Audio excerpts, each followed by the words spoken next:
It's January, and chances are you've made some kind of resolution to get in shape or be healthier. I know I have. Now, I'm not a big fan of going to the gym or running or getting off the couch unless it's absolutely necessary, but I am a fan of the gamification of exercise. While games like Arms, Just Dance, and 1-2-Switch have elements of physicality to them, and even calorie counters in the case of Just Dance, Fitness Boxing is Nintendo's first dedicated exergaming release on Switch, and I was keen to check it out. Having spent money on actual boxing gloves I have never used, I was wary of dropping more dollars on the idea of boxing. And at $50, Fitness Boxing is a little steep. Nintendo and developer Imagineer have released a free demo for Fitness Boxing, which gives you an idea of what to expect, but the full version features a number of really nice touches, like plugging in your own stats, customized workouts, and changing trainers. Quite apart from letting you play for more than 3 daily workouts and 10 free sessions, which the trial version is limited to. Let's take balance while you're doing this.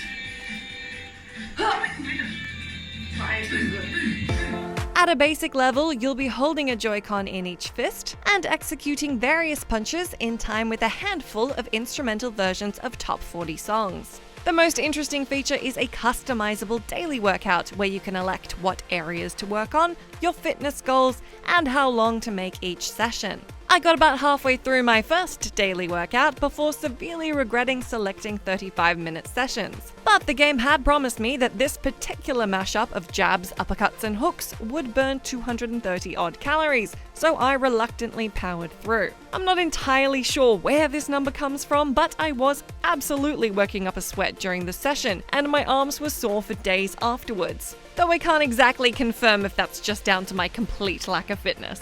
Learning to properly wind up punches so you can deliver them in strings of perfectly timed hits is satisfying. And the encouragement and guidance you receive from your personal digital trainer helps a lot.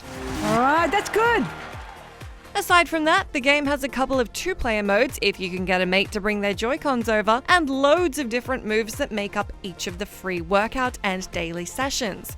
So the segments are noticeably different every time and get more complex as you go. That said, I did experience some inconsistencies with the motion control mechanics. The Joy-Cons are great at picking up movement, but they don't necessarily seem to mind which movement.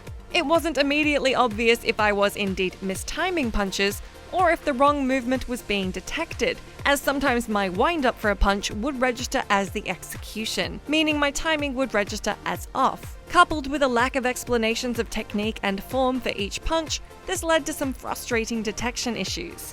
It also seemed easier to judge punch timing by the visual aids on screen and the instructor's count instead of the music, which was a bit of a shame, but ultimately you're still getting a workout whether the system registers it or not. Now, I'm not one of those high on the endorphins of fitness kinds of people, so the only way I can get through it is to distract myself from the crappiness of painful exercise. Given the easy listening pop tracks weren't distracting me enough from the torturous act of working out, nor were they particularly helpful for timing, I opted to change up my tactics. You have the option to turn down the volume of the trainer, sound effects, or background music, so I switched off the music in favor of the most enjoyably distracting thing I could imagine: back-to-back segments of Last Week Tonight with John Oliver.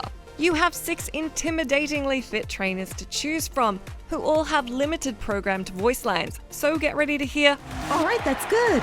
so many times it'll work its way into your dreams. Despite the mildly robotic voices of most of the trainers, being reminded to breathe, keep your form, lift your hands, and told when to deal a blow is really helpful. I chose the trainer with an Australian accent as she sounded the most natural to me, but you can swap between them as you go. Alright, let's get down to it!